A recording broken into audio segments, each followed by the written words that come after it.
करने वाले हैं शिक्षा पर। केवल उन्हें नौकरी मिले, इसके लिए शिक्षा पर प्राप्त करना चाहते हैं। वर्तमान समय में शिक्षक और छात्रों का संबंध बहुत ही विचित्र दौर से गुजर रहा है। आज के विद्यार्थी अपने रोजगार को प्राप्त कर सकते हैं, तो मेरा जवाब होगा नहीं। भारत में अगर बात करें तो बहुत सारे ऐसे प्रदेश हैं, ऐसे राज्य हैं जहाँ पे वोकेशनल और प्रोफेशनल या ऑक्यूपेशनल बेस्ड एजुकेशन सिस्टम की बात करते हैं हम, तो शुरू हो चुका है। बिहार इतना पीछे क्यों है? बिहार में इस मायने में रेड टेपिज्म, लाल फीताशाही का जो रोल है वो काफी ज्यादा है। केवल हमारा क्रीम माइंड बाहर नहीं जाता, बल्कि उसके साथ एक अच्छा धन। छात्र पढ़ने के लिए नहीं जा रहे हैं, तो छात्रों के उदासीनता, इतनी उदासीनता के पीछे की कारण क्या है? क्या विश्वविद्यालय प्रशासन जिम्मेदार है? कॉलेज प्रशासन जिम्मेदार है? यह बहुत विडंबना है कि आजादी के 75 वर्षों के बाद भी हम शिक्षा के क्षेत्र में उस तरह का विकास नहीं कर पाए जिस तरह की विकास की आवश्यकता थी। छात्रों और शिक्षकों के बीच में कम्युनिकेशन गैप दिन प्रतिदिन बढ़ते जा रहा है। यह भारतीय ऐसा देश है जहाँ पर गुरु को ब्रह्मा, गुरु को विष्णु और गुरु को महेश का दर्जा दिया गया। युद्ध के 2 महीना पहले हमने देखा कि आपने रथ यात्रा भी निकलवाया था विद्यार्थियों को विद्यालय, महाविद्यालय पहुंचने के लिए। डिग्री तो है, परंतु ज्ञान का घोर अभाव। ये समाज सोशल वैल्यूज पे चलता है, मॉरल वैल्यूज पे चलता है। समाज को चलाने के लिए पढ़ने शिक्षा का होना बहुत जरूरी है और वास्तविक शिक्षित व्यक्ति का होना बहुत जरूरी है। अब छात्र राजनीति विश्वविद्यालय शिक्षा के दौरान कितना महत्व रखता है? माने में छात्र राजनीति स्वार्थ से भरा हुआ है। व्यवस्था को सही बनाने के लिए मन में आंदोलन होना जरूरी है। श्री आदिनाथ अखाड़ा के द्वारा लगभग 12 डिसमिल महाविद्यालय का जमीन कब्जा कर लिया गया। मैं इस कॉलेज का मुखिया हूँ, एक तरह से कहीं प्राचार्य हूँ।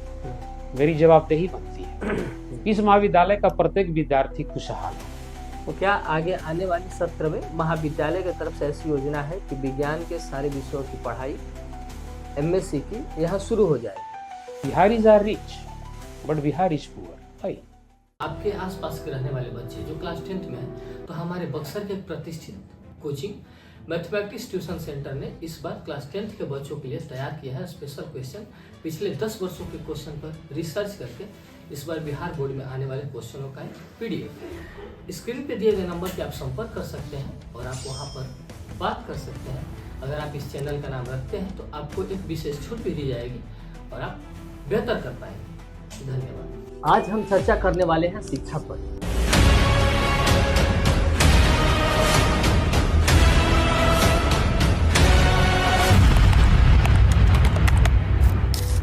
क्या किसी समाज के निर्माण में शिक्षा की भूमिका होती है? आज हमारे साथ जुड़े हैं डॉक्टर प्रोफेसर कृष्णाकांत सर, जिन्होंने प्राथमिक शिक्षा अपने गांव से की। सासाराम जिला के अंतर्गत गांव आता है बर्डी, और अगर उस गांव का पूरा नाम सुनिए तो निशान नगर बर्डी। अब निशान क्यों नाम के साथ जुड़ा, इसके पीछे की बहुत अद्भुत कहानी है। जब हम 1857 की क्रांति को देखते हैं तो बाबू कुंवर सिंह, जो कि जगदीशपुर के रहने वाले थे, उन्होंने नेतृत्व किया बिहार से, और उसी दौरान निशान सिंह ने बाबू कुंवर सिंह का सहयोग किया, जिसके कारण उन्हें 1858 में सासाराम के बीच सड़क पे खड़ा करके अंग्रेजों ने बारूद से उड़ा दिया। इसलिए उस गांव का नाम उनके नाम पर है, निशान नगर बर्डी। आगे बढ़ते इस कहानी में, तो वास्तव में शिक्षा होता क्या है? क्या किसी समाज के निर्माण में शिक्षा की भूमिका होती है?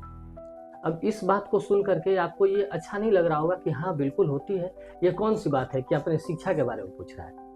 लेकिन वर्तमान समय के बिहार की जब शिक्षा व्यवस्था की तरफ हम रुख करते हैं तो पाते हैं कि जिस स्तर का शिक्षा व्यवस्था इस बिहार को विकास करने के लिए चाहिए, उस तरह की शिक्षा व्यवस्था हमारे पास नहीं है।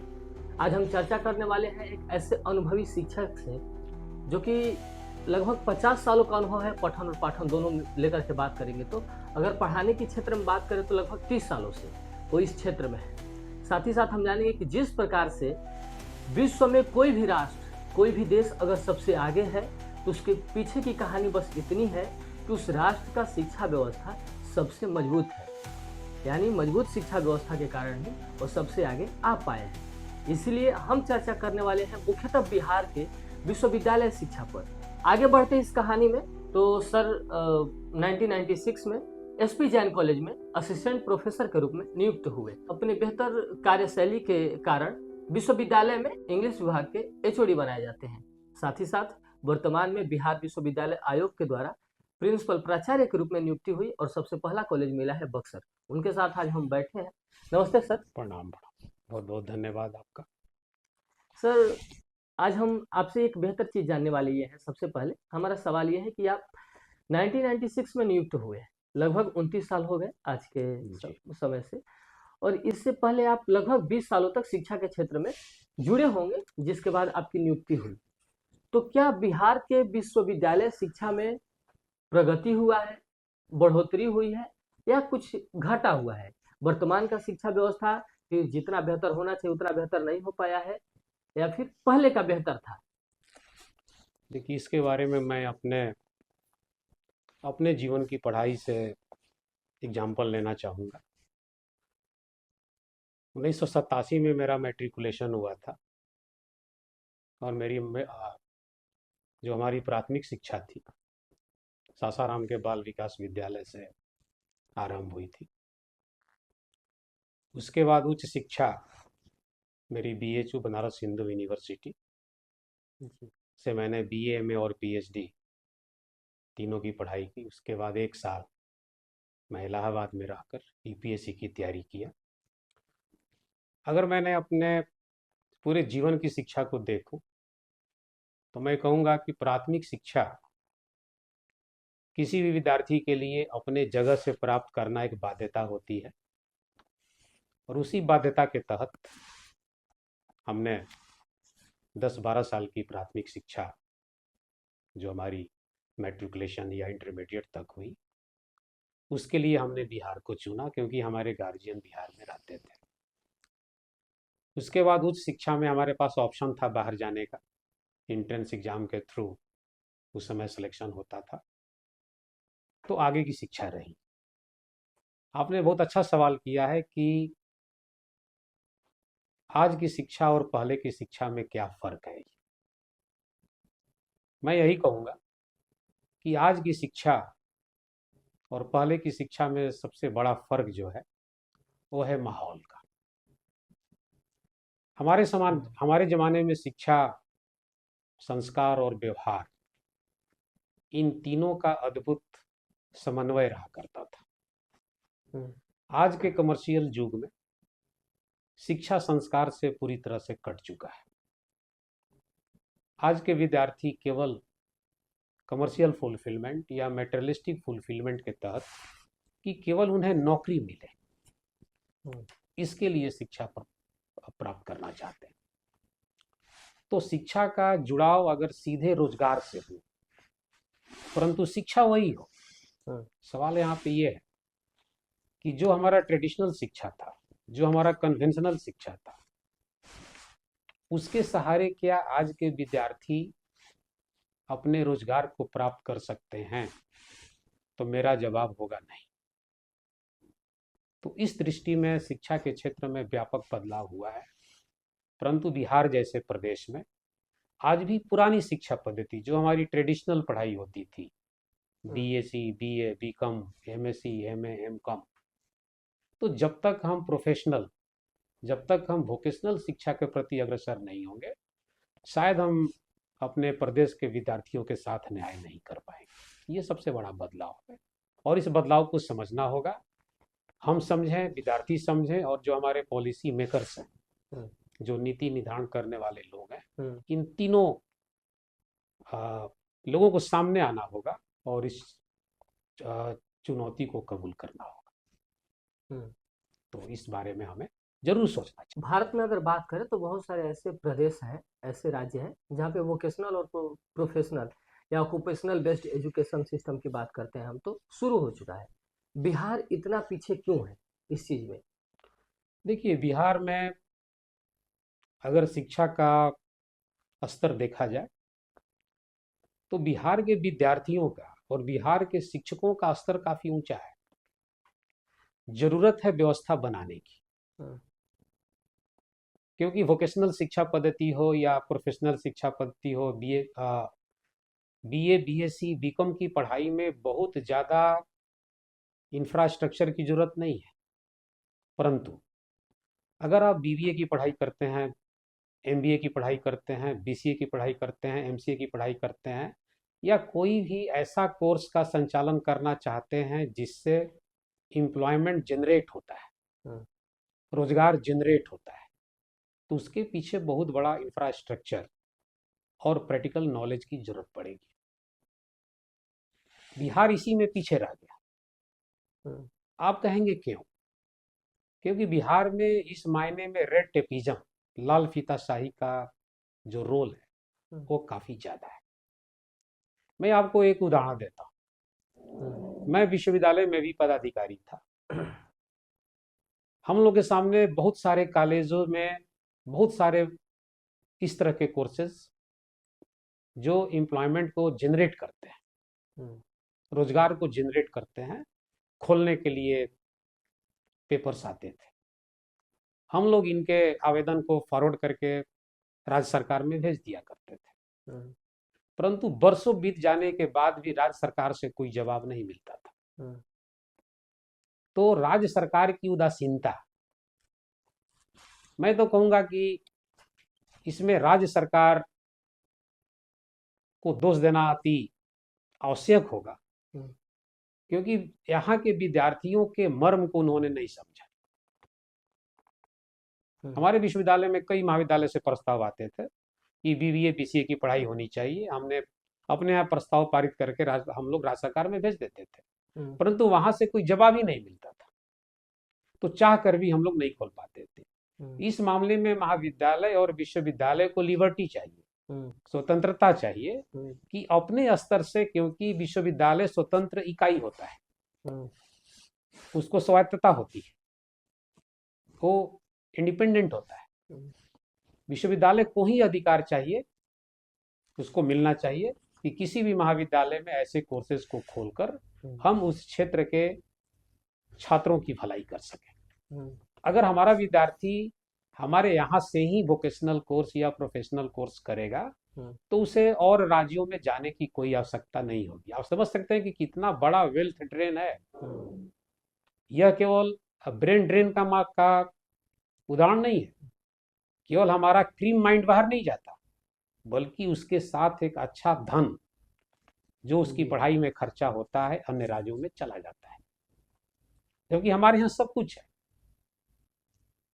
शिक्षक जो आयोग द्वारा नियुक्त किए जा रहे हैं उनमें उनकी क्वालिटी काफी अच्छी है, परंतु मैं आपसे पहले भी बोला कि इंफ्रास्ट्रक्चरल कैपेबिलिटी जब तक महाविद्यालयों में विकसित नहीं होगी तब तक हम उस तरह का कोर्स जनरेट नहीं कर सकते। और राज्य सरकार इसमें काफी पीछे है, उनको अपनी नीति में सुधार करना होगा और विश्वविद्यालयों या महाविद्यालयों को यह पावर देना पड़ेगा, यह शक्ति देनी पड़ेगी कि अपने स्तर से अगर उनके यहाँ इंफ्रास्ट्रक्चर है तो ऐसे कोर्सेज को चलाएं। इन बातों पर ध्यान अवश्य देना चाहिए।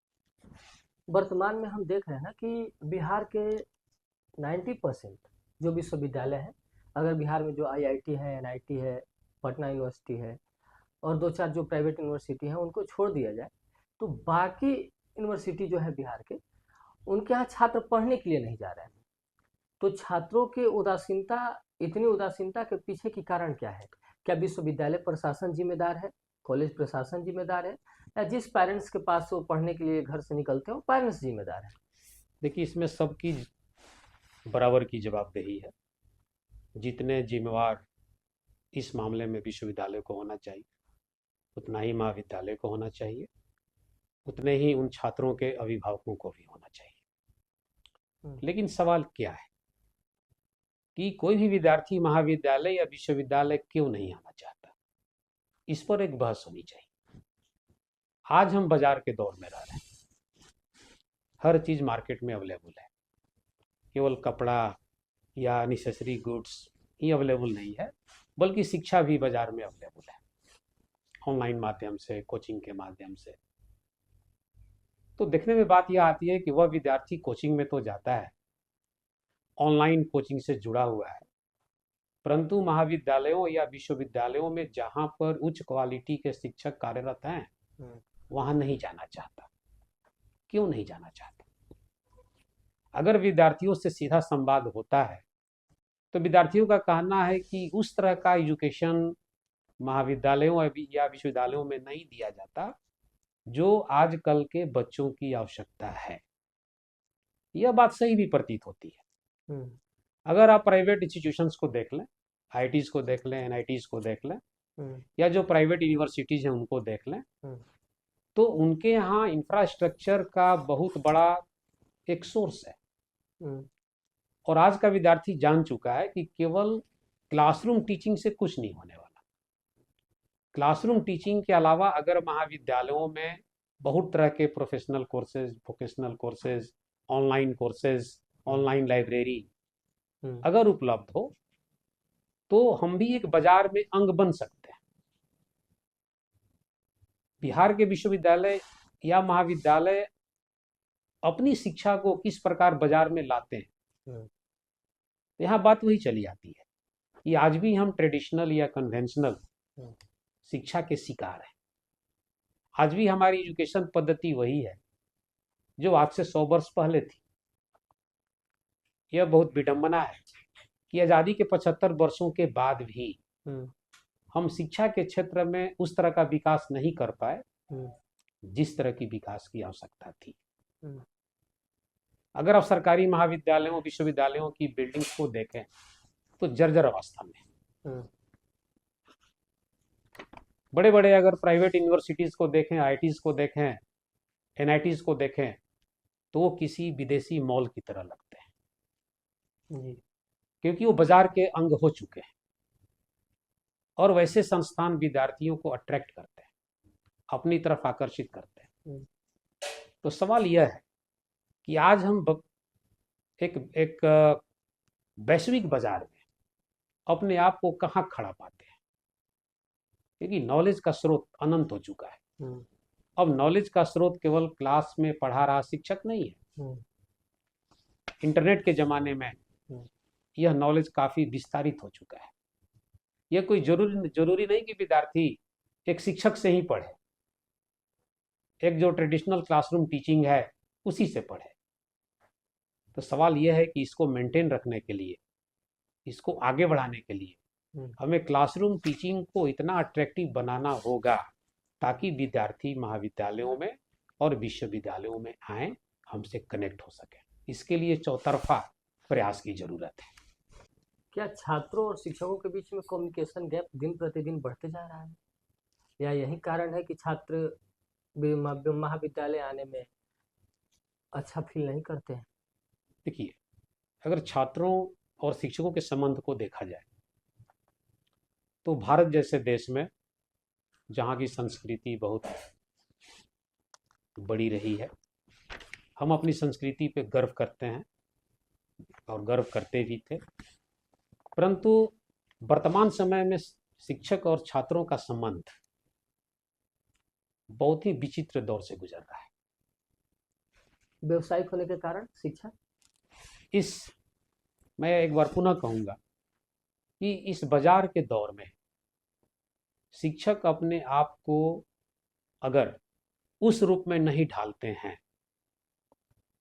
तो अपने विद्यार्थियों को अपने आप से कभी कनेक्ट नहीं कर पाएंगे।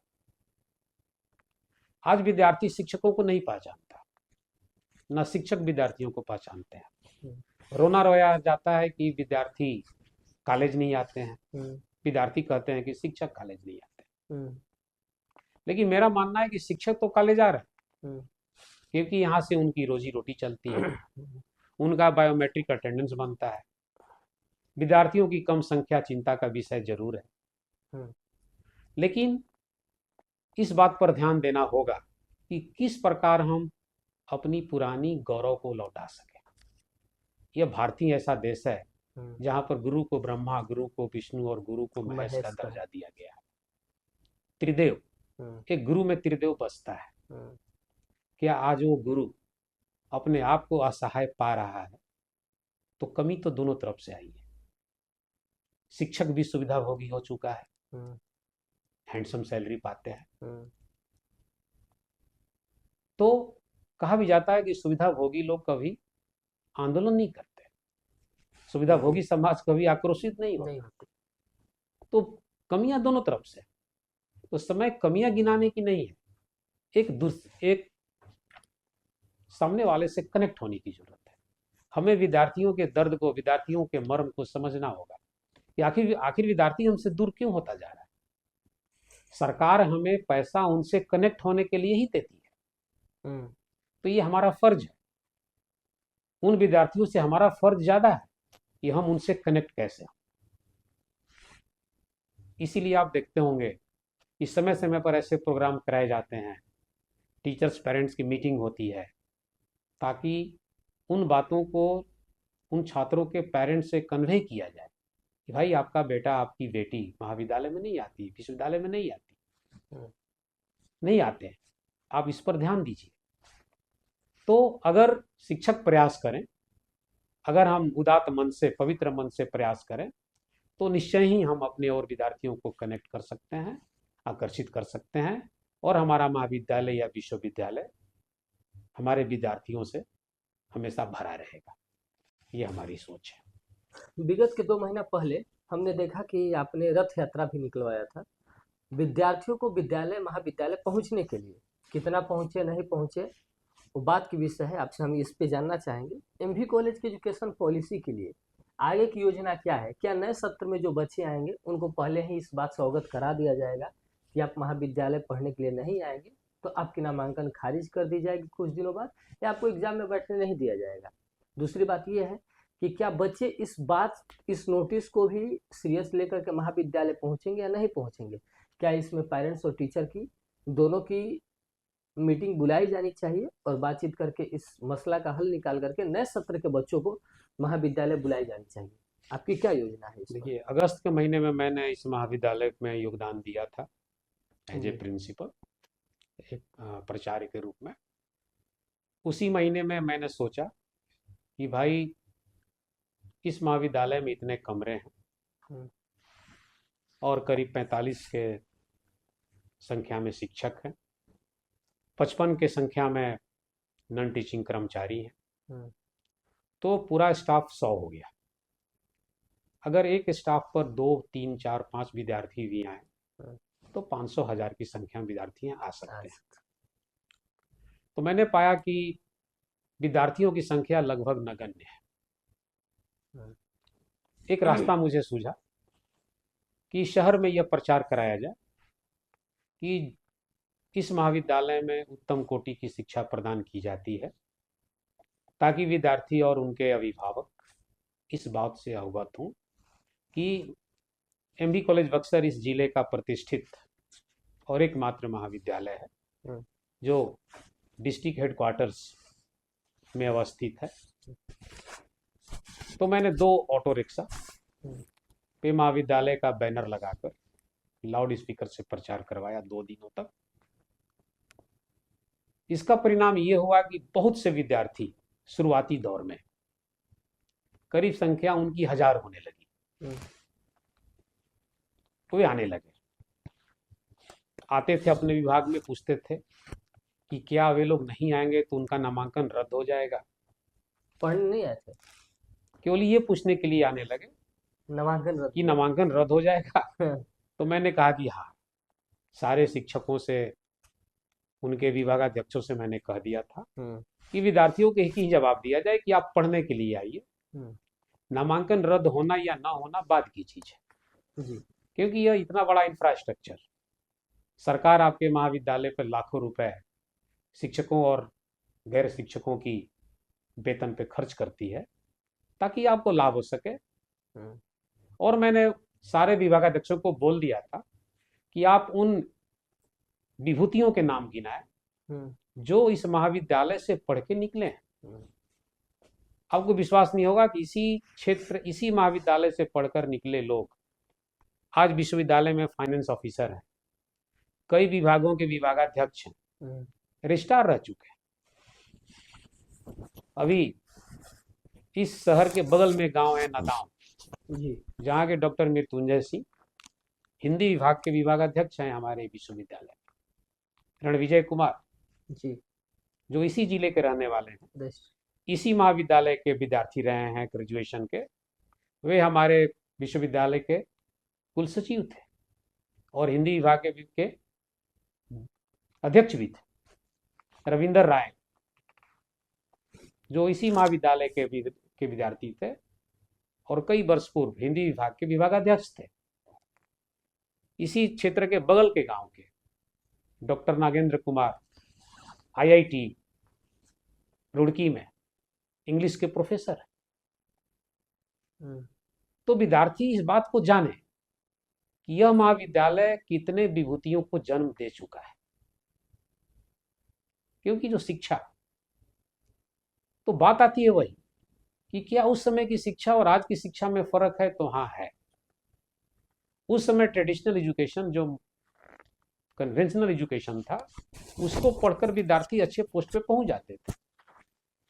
लेकिन आज भी अगर विद्यार्थी जो रोज महाविद्यालय आता है और एक विद्यार्थी जो कभी कभी महाविद्यालय आता है और एक विद्यार्थी जो कभी आता ही नहीं है, तीनों विद्यार्थियों को अगर सामने खड़ा करिएगा तो तीनों में फर्क महसूस आएगा।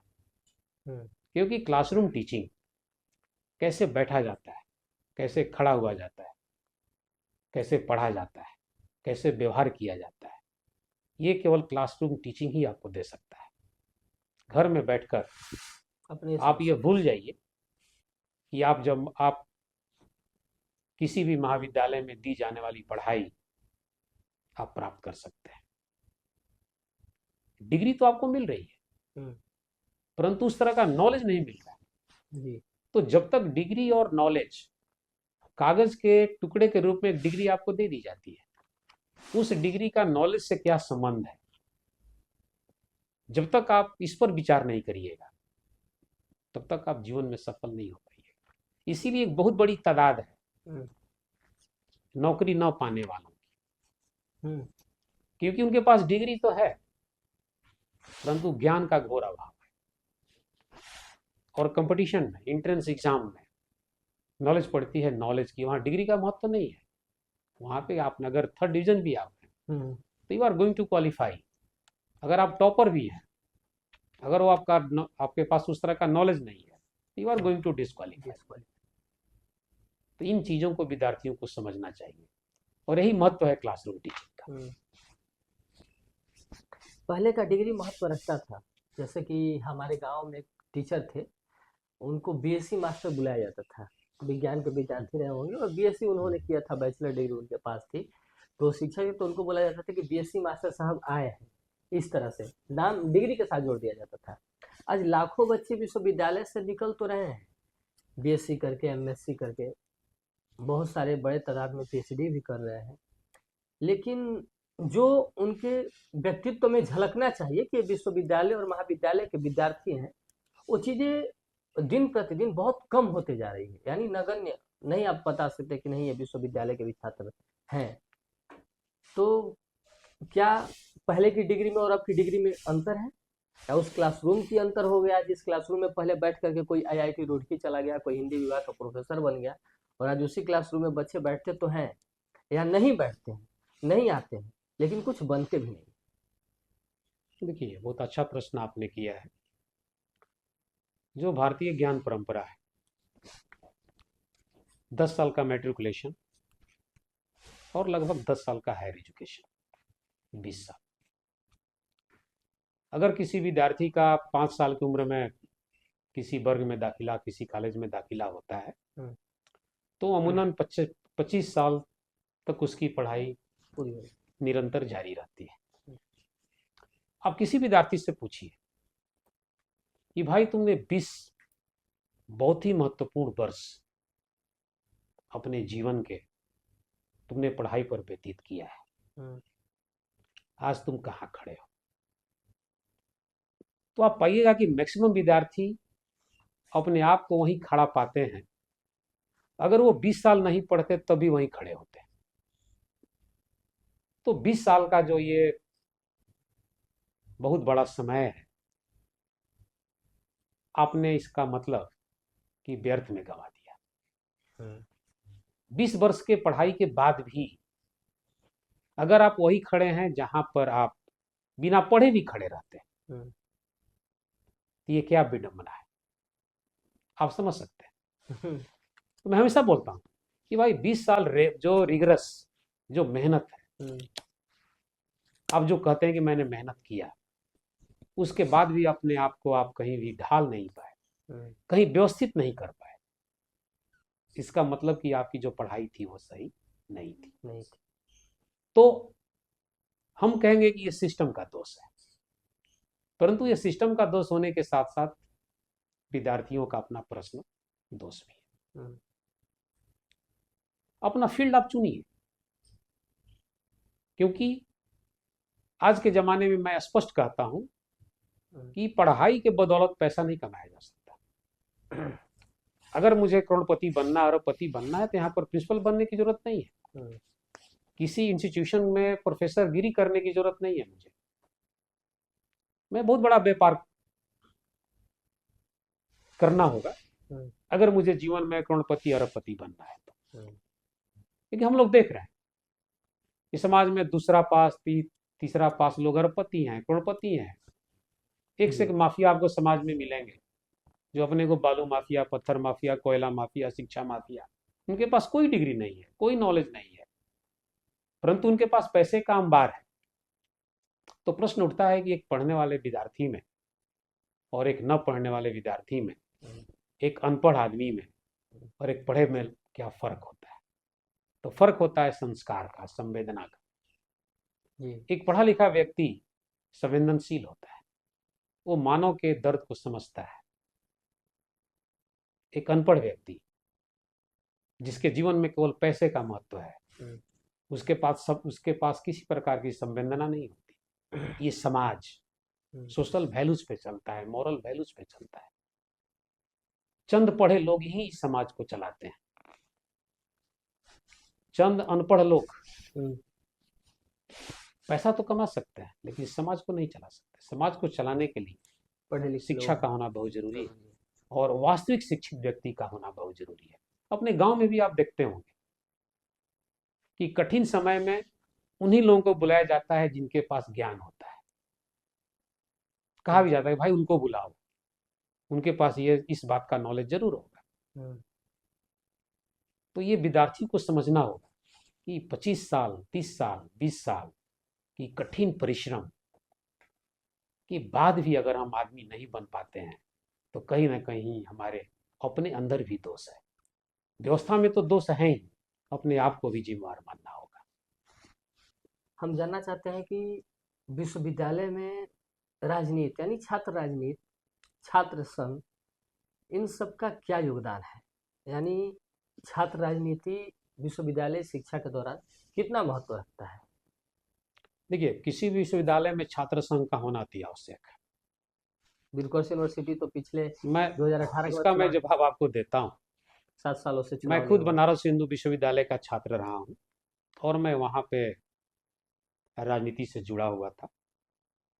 छात्रों की राजनीति होती थी। किस संगठन से था? मैं संगठन का नाम नहीं लूंगा, क्योंकि एक प्रचार होने के नाते मुझे संगठन के नाम को डिस्क्लोज नहीं करना चाहिए, लेकिन मैं जुड़ा हुआ था और हम लोग बहुत ही एक्टिवली उसमें पार्टिसिपेट करते थे। लेकिन आज के दौर में आप देखिए, वो जमाना आज से करीब 25 वर्ष पहले का था, 30 वर्ष पहले का था जी। आज के जमाने में छात्र राजनीति स्वार्थ से भरा हुआ है। छात्र भी सोचते हैं कि मेरा अपना काम हो, एक बड़े वर्ग का भला ना हो, ऐसी गिरावट आई है। इसीलिए आप देखते होंगे कि कोई जन आंदोलन नहीं होता है महाविद्यालयों में, विश्वविद्यालयों में कोई जन आंदोलन नहीं होता है। यह जन आंदोलन तब खड़ा होता है जब आपके मन में आक्रोश हो। आपके मन में आक्रोश तब आएगा जब आपके अंदर वास्तविक ज्ञान हो। जब आपके अंदर वास्तविक ज्ञान ही नहीं है, आप में तर्क की क्षमता ही नहीं है, आप इस बात को ही डिसाइड नहीं कर पा रहे हैं कि कौन चीज सही है कौन गलत है, आपका उतना नॉलेज नहीं है आपके मन में कि आप डिसाइड कर सके कि ये चीज सही है, चीज गलत है, तो आपके मन में आक्रोश आएगा ही नहीं। और आक्रोश ही आंदोलन को जन्म देती है। हम्म, इस पर मैं आपको एक बताता हूँ उदाहरण। किसी भी देश को अगर आगे बढ़ना है तो 25-30 साल में एक बड़ा जन आंदोलन होता है। हम्म, 1942 में के पहले अगर आप जाइए तो 1919 में हम्म, महात्मा गांधी ने असहयोग आंदोलन किया। उसके बाद 1942 में भारत छोड़ो आंदोलन हुआ। उसके बाद 1975 में जेपी आंदोलन जेपी हुआ। आंदोलन। 1975 के बाद लगभग 50 साल बीत चुके हैं, हम्म, लेकिन भारत में कोई बड़ा जन आंदोलन खड़ा नहीं हुआ। हम्म, और किसी भी जन आंदोलन में बिहार ही जननी रहती थी। भारत में कोई भी बड़ा जन आंदोलन बिहार से ही खड़ा हुआ है। हम्म, तो मैं इसका सीधा उत्तर ये देना चाहता हूं कि विद्यार्थियों में उस तरह का तर्क वितर्क करने की क्षमता लगभग समाप्त हो चुकी है, क्योंकि उनके अंदर वास्तविक ज्ञान जो चाहिए, जो मॉरल शक्ति चाहिए, जो नैतिक बल चाहिए, मुझे लगता है कि इसका अभाव हो गया है। अगर जब तक आपके अंदर ज्ञान नहीं रहेगा, आपके अंदर आक्रोश पैदा नहीं होगा। जब तक आपके अंदर आक्रोश पैदा नहीं होगा, आप कोई जन आंदोलन नहीं कर सकते। और जब तक जन आंदोलन नहीं होगा, व्यवस्था में परिवर्तन नहीं हो सकता है। व्यवस्था को सही बनाने के लिए मन में आंदोलन होना जरूरी है। भले ही वो आंदोलन फिजिकल हो या ना हो, बल्कि आपके अगर वो आंदोलन आपके मन में रहता है, फिर भी आप व्यवस्था को बदल सकते हैं। तो आंदोलन लोकतंत्र की एक प्रक्रिया है। लोकतंत्र में अधिकार है अपनी सही बातों को कहने के लिए। जी। ये बहुत जरूरी है। तो विद्यार्थियों को समझना होगा, अपने इतिहास को पढ़ना होगा कि हम किस देश के नागरिक हैं, जहाँ पे गांधी, नेहरू, सुभाष, भगत सिंह जैसे देश प्रेमी पैदा हुए। उनसे सीख लेनी होगी कि जिस प्रकार उन्होंने अपने तन मन धन तीनों का बलिदान देश के लिए किया, तो शिक्षकों, विद्यार्थियों, जो इस समाज का सबसे एक महत्वपूर्ण वर्ग है, इनको आगे आना होगा और इन बातों को समझना होगा। जी। नए ग्रेडिंग में बिहार का विश्वविद्यालय और महाविद्यालय बहुत ही पीछे है। उसमें अपना भी महाविद्यालय है जिसका प्राचार्य है एमवी कॉलेज। अगर अगली बार नए की ग्रेडिंग होती है या निरीक्षण करने के लिए कोई टीम आती है, तो क्या अपने महाविद्यालय को कोई ग्रेड नए की टीम की तरफ से मिलेगा, या इसके लिए आपकी योजना क्या है कि नहीं हम ये कोशिश कर रहे हैं, अगर नए की टीम आएगी तो इस बार खुश होकर के जाएगी और कोई ना कोई ग्रेड देगी? देखिए, इस विश्वविद्यालय में टोटल 19 महाविद्यालय हैं। जी। 19 महाविद्यालयों में लगभग 12 या 13 महाविद्यालयों को नैक का विभिन्न ग्रेडिंग मिल चुका है। इस मामले में यह महाविद्यालय अभाग्यशाली है, क्योंकि अब तक इस महाविद्यालय को नैक की कोई ग्रेडिंग नहीं मिली। मैं तो 3 महीने पहले आया हूँ, परंतु मैं जो हमारे पहले के प्राचार्य थे, उनके तरफ से मैं समाज से माफ़ी मांगना चाहता हूँ कि हमारे महाविद्यालय को अब तक कोई ग्रेडिंग प्राप्त नहीं हुई। परंतु आने वाले समय में, मैं जब इस महाविद्यालय को ज्वाइन किया था तो मैंने कहा भी था कि इस महाविद्यालय को नैक की ग्रेडिंग दिलाना मेरी सर्वोच्च प्राथमिकता है। और मैं आपसे वादा करता हूँ, यह मेरा कमिटमेंट है यहाँ के समाज के प्रति, यहाँ के विद्यार्थियों के लिए, कि नैक की कोई ना कोई अच्छी ग्रेडिंग हम महाविद्यालय को जरूर दिलाएंगे। अभी नैक का पोर्टल बंद है। जैसे ही नैक का पोर्टल खुलता है, हम महाविद्यालय के तरफ से अप्लाई करेंगे। हमारी टीम इस पर काम कर रही है और इस पर हम बहुत आगे हैं, और मुझे उम्मीद है कि हम एक अच्छी ग्रेडिंग लेकर आएंगे। और इसके लिए मैं सॉरी हूँ कि भाई अब तक हमने नैक की ग्रेडिंग प्राप्त नहीं किया है। मैं अपने पीछे के प्राचार्यों को दोष भी नहीं देना चाहता। कोई परिस्थितियां रही होंगी जिसके तहत यह काम नहीं हुआ, लेकिन आने वाले समय में मैं जरूर इस काम को करूंगा। यह मेरा कमिटमेंट है। कि कुछ दिन पहले श्री आदिनाथ अखाड़ा के द्वारा लगभग 12 डिसमिल महाविद्यालय का जमीन कब्जा कर लिया गया है। इसका केस कोर्ट में लंबित है। पहले के प्रधानाचार्य जी के उदासीनता के कारण इस पर कोई उतना जितना एक्शन होना चाहिए नहीं हुआ।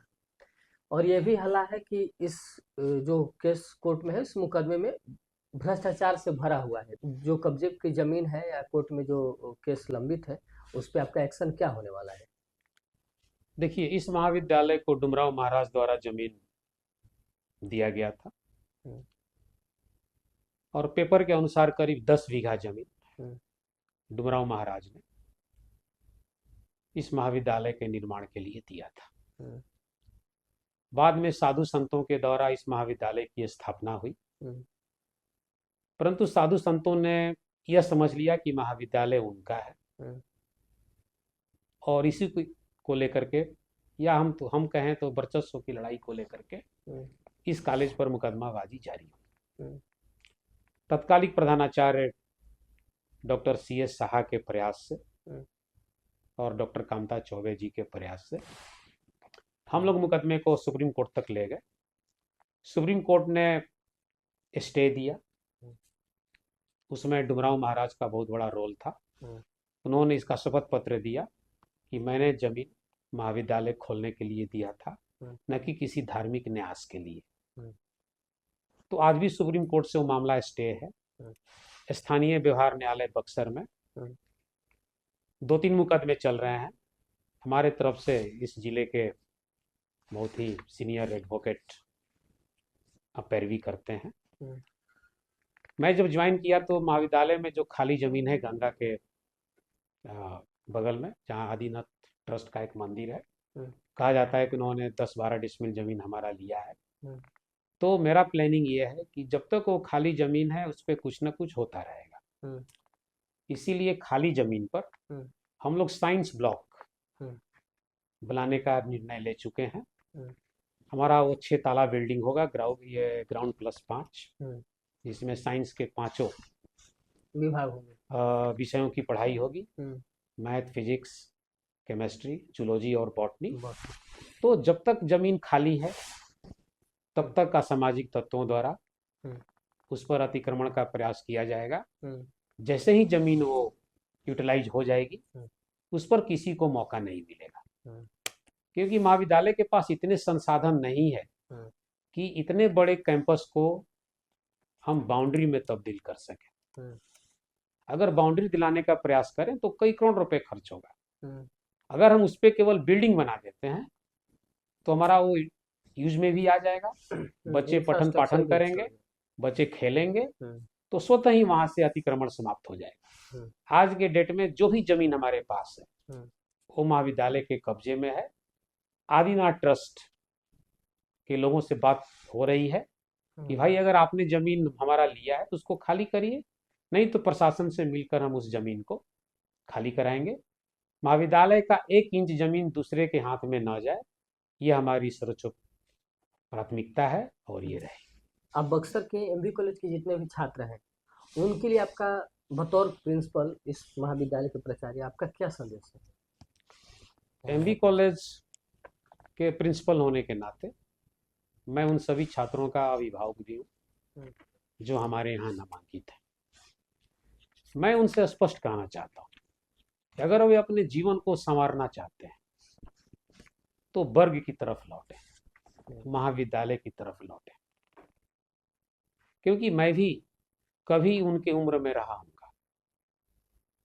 मैंने भी मैट्रिक किया, इंटर किया है, BA किया है, MA किया है। हम लोग क्लास जाते थे, क्लास में पढ़ते थे, शिक्षकों से जीवन के मर्म को समझते थे।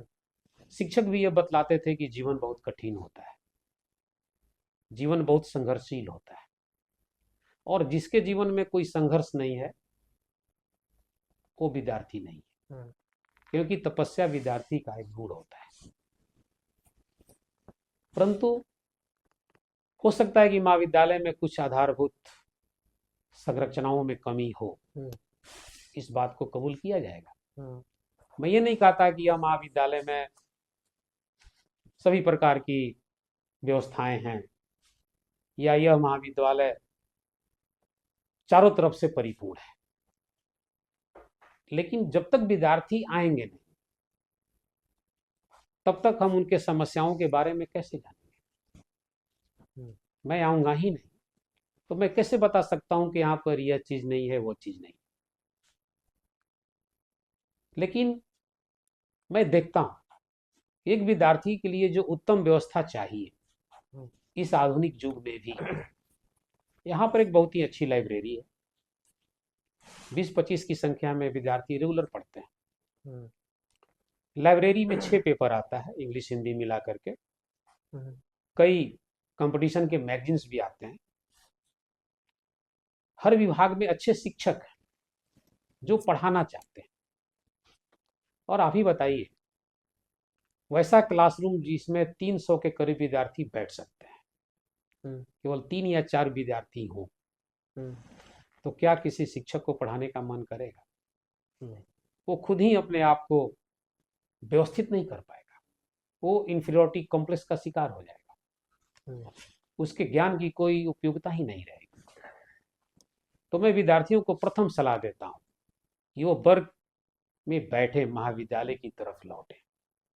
दूसरा, कोई भी विद्यार्थी अगर शिक्षक से कनेक्ट होना चाहता है, जैसे मैं कैंपस में 2 बार जरूर घूमता हूं, मैं विद्यार्थियों से पूछताछ करता हूं। अगर मैं किसी वर्ग में गया, वो किसी भी विषय की पढ़ाई हो, मैं उनसे सवाल पूछता हूं, वो जवाब दे तब भी ठीक, नहीं दे तब भी ठीक। इसका फल ये हुआ है कि विद्यार्थी कनेक्ट होना शुरू हुए हैं। मैं आपको उदाहरण देता हूं। एक बार मैं परीक्षा में घूम रहा था। परीक्षा जब समाप्त हुई तो 5-6 विद्यार्थी मेरे पास आए। वो किसी और कॉलेज के विद्यार्थी थे, केएनएस कॉलेज या किसी कॉलेज बक्सर के विद्यार्थी थे। उन्होंने पैर छू के प्रणाम किया और कहा कि सर, जो आप घूमते थे और सवाल पूछते थे तो बहुत अच्छा लगता था। हम लोग को लगा कि शिक्षक भी ऐसा होता है। तो मैंने कहा कि शिक्षक कैसा होता है तुम क्या जानोगे, जब तक तुम क्लास में जाओगे ही नहीं, जब तक तुम महाविद्यालय में जाओगे ही नहीं, तो तुम्हें क्या हो। तो मैं शिक्षकों से भी आग्रह करता हूं कि कहीं भी विद्यार्थी खड़े हों, क्योंकि यूजीसी ने 2 तरह के क्लासेस का प्रावधान किया है, माइक्रो क्लास और माइक्रो क्लास। क्लास के बाद भी एक क्लास होता है 5-10 मिनट का पेड़ के नीचे। तो आप विद्यार्थियों से कनेक्ट हुई, उसके जीवन के बारे में पूछिए, विद्यार्थी भी अपने आप को फ्री पाएंगे और विद्यार्थी आपसे कनेक्ट होंगे।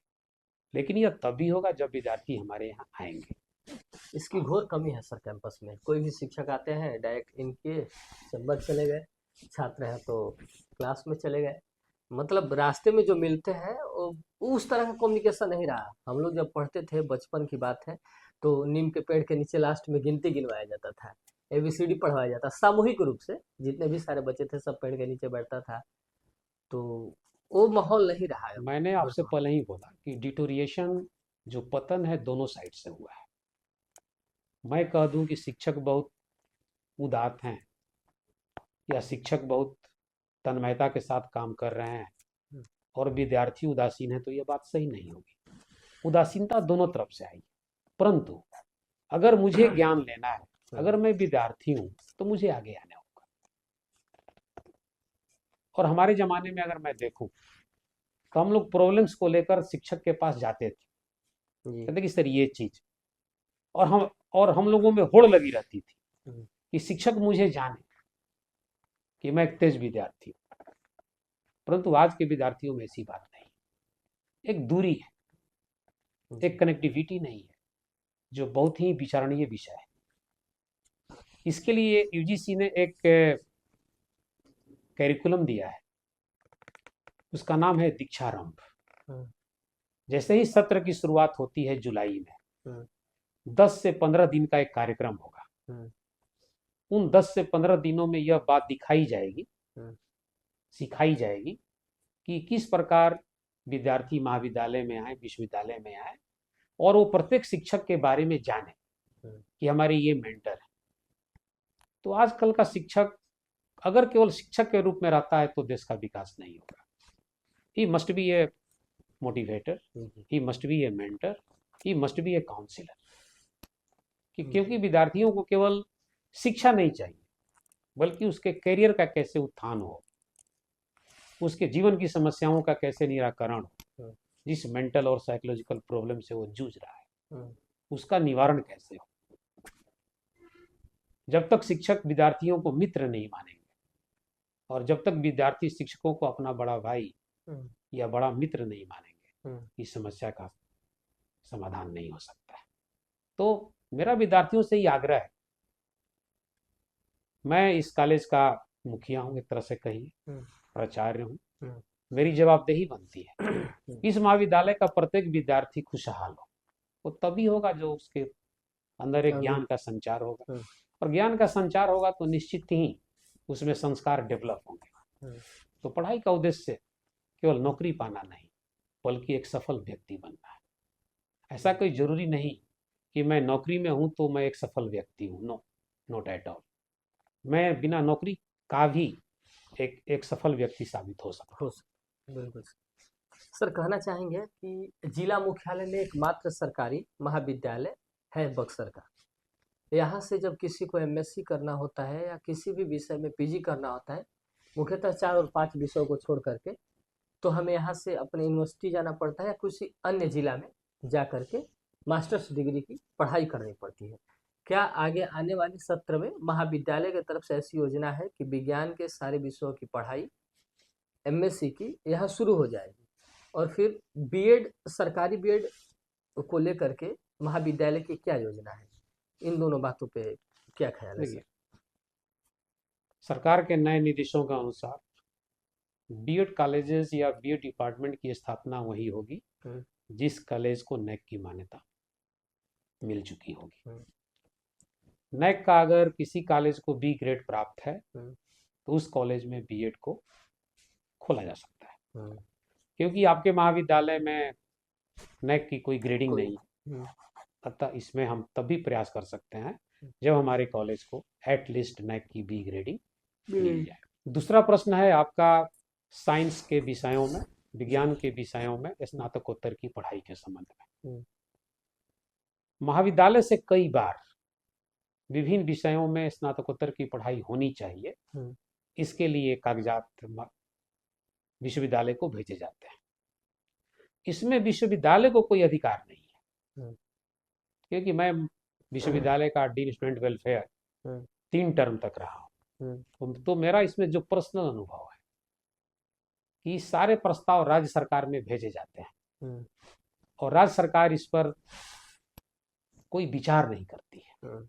तो ये पॉलिसी डिसीजन है यहाँ के जनप्रतिनिधियों को, यहाँ के नेताओं को, यहाँ के सांसदों को, यहाँ के एमएलए को विधानसभा में यह प्रश्न उठाने चाहिए कि हमारे डिस्ट्रिक्ट हेडक्वार्टर्स के किसी भी कॉलेज को, किसी एक कॉलेज को आप चिन्हित करिए और उस कॉलेज में सारे विषयों की पीजी की पढ़ाई खोल दीजिए। विश्वविद्यालय द्वारा प्रयास किया जाता है, महाविद्यालय द्वारा प्रयास किया जाता है, परंतु सारे प्रस्ताव राज्य सरकार के यहाँ जाकर ठंडे बस्ते में डाल दिए जाते हैं। तो ये पॉलिसी डिसीजन होनी चाहिए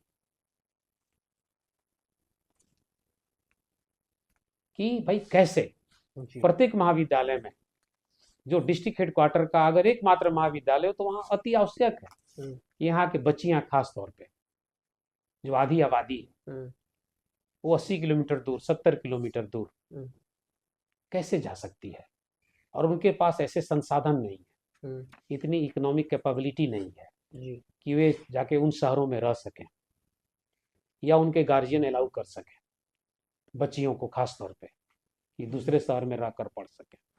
तो ये गवर्नमेंट की पॉलिसी होनी चाहिए, इसमें खास तौर पे हमारे जनप्रतिनिधियों को आगे आना होगा और इस मैटर को डिस्कस करके लागू करवाना होगा। यह मेरा उनसे एक आग्रह भी है और राज्य सरकार भी से भी मैं आग्रह करता हूँ इस पर विचार करें।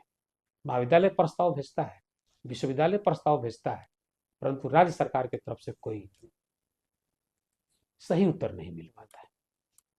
सर, आपका तो ये ड्यूटी नहीं है, मैं जो प्रश्न पूछने वाला हूँ, लेकिन मैं आपसे जानना चाहता हूँ कि ऐसी कौन सी नियम और नीति बिहार सरकार को बनानी चाहिए जिससे केजी से लेकर के पीजी तक की शिक्षा व्यवस्था सुधर जाए।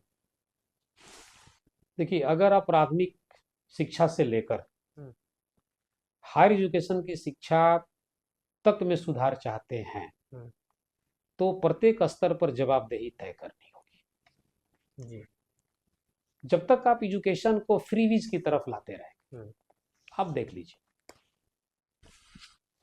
प्राइवेट स्कूलों में और सरकारी स्कूलों में क्या फर्क है। हम्म।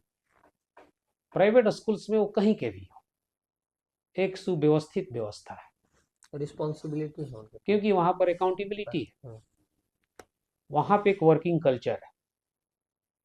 यह वर्किंग कल्चर आज तक सरकारी विद्यालयों या महाविद्यालयों या विश्वविद्यालयों में डेवलप नहीं हुई। हम्म। उसके पीछे एक सोच है। सोच कौन सी है?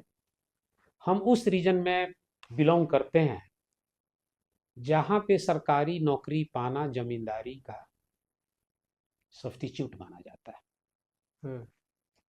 आपकी नजर में या हम बिहारियों की नजर में हम्म। सुंदर पिचाई जो गूगल के सीओ। सीईओ हैं, पूरा गूगल को चला रहे हैं वो, हम्म। परंतु बेरोजगार हैं क्योंकि उनके पास सरकारी नौकरी नौकरी नहीं है। नहीं। सत्यम नडेला या किसी जी। भी बड़े बड़े मल्टीनेशनल कंपनीज के सीईओ, जी। चीफ एग्जीक्यूटिव ऑफिसर्स, एक से एक भारत के आईटीएंस जो विश्व लेवल पे बड़ी बड़ी कंपनियों को चला रहे हैं, हम्म।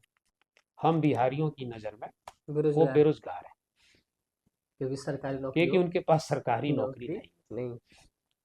तो ये क्षेत्र जो पुराने जमाने में या सल्तनत पीरियड में अवध का क्षेत्र हुआ करता था, अंग्रेजों ने सबसे पहले जमींदारी प्रथा यहाँ लाई हम्म। और एक जमींदार वर्ग पैदा किया। 1956 में जमींदारी प्रथा सरकारी तौर पे समाप्त हो गई, लेकिन मेंटालिटी आज तक जो चल उसका रहा है। साइकोलॉजिकल वीम है आज तक हमारे नस में दौड़ता है। कोई भी लड़का अगर ग्रुप डी का भी नौकरी पा जाए हम्म। तो उसके माता पिता समझते हैं कि हम तो जमींदार हो गए, हम्म। सरकारी 20 लाख का नौकरी। तिलक हम्म। फिक्स हो गया, हाँ। एक गाड़ी हाँ। बाद में।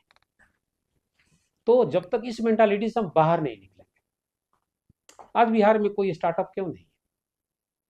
आज बिहार में किसी प्रकार का इंडस्ट्रियलाइजेशन क्यों नहीं हुआ? उसके पीछे ही सोच है। जो थे वो भी बंद हो गए। हम बिहारी बाहर जाते हैं, हाँ। कहा भी जाता है कि भाई Biharis are rich but Bihar is poor. भाई हम गर्व करते हैं कि हम इतने परसेंट आईएएस देते हैं भाई, हम्म। 17% हम आईपीएस आईएएस देते हैं, लेकिन उस 100 में से 17 लोग कोई बिहार से एजुकेशन प्राप्त करके नहीं जाता। वो भारत के अन्य क्षेत्रों से पढ़कर, दिल्ली में रहकर, हम्म। सेंट स्टीफन्स में पढ़कर, हिंदू कॉलेज में पढ़कर, आईआईटीज में पढ़ करके क्वालिफाई करते हैं। उसमें बिहार के एजुकेशन का बहुत बड़ा योगदान नहीं नहीं रहता। इस बात को समझना होगा। तो उस वीम से निकलना होगा कि भाई कैसे हम बिहार को आज के वैश्विक माहौल में ढाल सकें। तो मेंटल तौर पे, साइकोलॉजिकल तौर पे हम बहुत पीछे चल रहे हैं। अगर हमें एक इस विश्व में कदम से कदम मिलाकर दौड़ना है हम्म। तो हमारे विद्यार्थियों को स्टार्टअप की तरफ चलना पड़ेगा। बड़े बड़े मल्टीनेशनल कंपनीज का ऑफिस बिहार में लाना होगा ताकि लोग देखें। कोई साइंस सिटी एस्टैब्लिश करना होगा। जी। यही विद्यार्थी जब बाहर जाते हैं तो क्लास करते हैं, परंतु हमारे यहाँ रहते हैं तो क्लास नहीं क्लास करते हैं। में। यही विद्यार्थी जब बाहर में जाते हैं तो वेल डिसिप्लिन रहते हैं, लेकिन हमारे यहाँ डिसिप्लिन का कोई खास कल्चर नहीं। तो इसमें इतिहास का भी योगदान है, परंतु समय आ चुका है जब हम अपने मेंटल सेटअप को चेंज करें। 1947 से लेकर के 2047 तक का हम सपना देख रहे हैं कि अगले जो भी 2047 से आएगा उसमें हम विकसित बन जाएंगे, लेकिन क्या इस तरह के शिक्षा व्यवस्था से हम विकसित बन पाएंगे? आज सरकार जो प्रयास कर रही है या राष्ट्र की सरकार जो प्रयास कर रही है, मेरी समझ में केवल भौतिक विकास किसी देश या किसी राज्य के विकास का द्योतक नहीं होता है। जब तक आप मेंटली डेवलप नहीं करिएगा, जब तक आप साइकोलॉजिकली डेवलप नहीं करिएगा, जब तक आप मॉरली डेवलप नहीं करिएगा, तब तक आप वास्तविक विकास को नहीं झेल सकते, जब तक आपके मन का विकास नहीं होगा। फॉर एग्जाम्पल मैं देता हूं, आप जवाब ढूंढिएगा। बिहार में या भारत में बड़े बड़े हाईवेज बन गए, 6 लेन, 8 लेन, 4 लेन्स। क्या ट्रैफिक जाम की समस्या हल हो गई? नहीं, क्यों? शहरों से निकलने वाले रास्ता को चौड़ा नहीं किया गया। नहीं, दिमाग का चौड़ीकरण नहीं हुआ। हम्म। लंदन में, फ्रांस में सिंगल सड़कें हैं, वहां पे गाड़ियां वेल डिसिप्लिन्ड वे में चलती हैं। तो बात आती है कि आप कितने संयमित हैं। सबको जल्दी रहता है ना। सब कोई अपने आप स्वार्थ में लीन है, मैं आगे निकल जाऊं।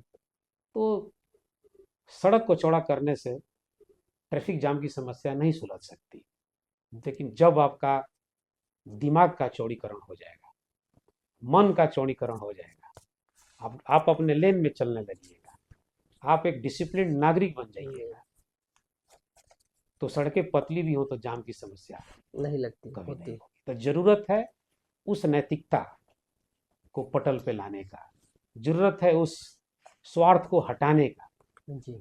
जरूरत है एक सिविक सेंस का, जो आपको विकसित बनाएगी। आज बड़े बड़े देश, खासतौर पे जिन हम देशों की चर्चा करते हैं, यूरोपियन कंट्रीज, इंग्लैंड हो, फ्रांस हो, इटली हो, जर्मनी हो, रसिया हो, अमेरिका हो, एक्सेट्रा, उनके अंदर एक सिविक सेंस है। हम अपने कल्चर पे गर्व करते हैं, वो भी अपने मेटेरियलिज्म पे गर्व करते हैं। हमारा वो और उनमें फर्क है। हम अपने कल्चर, जो हमारा संस्कृति है, हम उस पर गर्व करते हैं, वो अपने भौतिकवादी होने पर गर्व करते हैं। हमारा उनका कोई मेल नहीं है। परंतु हाल के दिनों में देखा जाए तो भारत का झुकाव उन देशों के प्रति ज्यादा हुआ है, उनके सिस्टम को हम लाना चाहते हैं। फॉर एग्जाम्पल, हमारे यहाँ सेमेस्टर सिस्टम इंट्रोड्यूस्ड है जी, जो अमेरिकन कल्चर का एक पार्ट है, पढ़ाई का पार्ट है। तो भाई उनके यहाँ उस तरह का इंफ्रास्ट्रक्चर है, माइंडसेट है। हमारे यहाँ उस तरह का माइंडसेट नहीं है। हमारे यहाँ वो चीज सफल नहीं हो पाती है। इसीलिए आप देखते होंगे कि महाविद्यालय और विश्वविद्यालय 365 दिन एग्जामिनेशन मोड में रहता है। जी। अब बच्चे भी परेशान रहते हैं, पेरेंट्स भी बोलते हैं कि हमेशा तो एग्जामिनेशन चलते रहता उसका कोई खास लाभ नहीं हुआ है।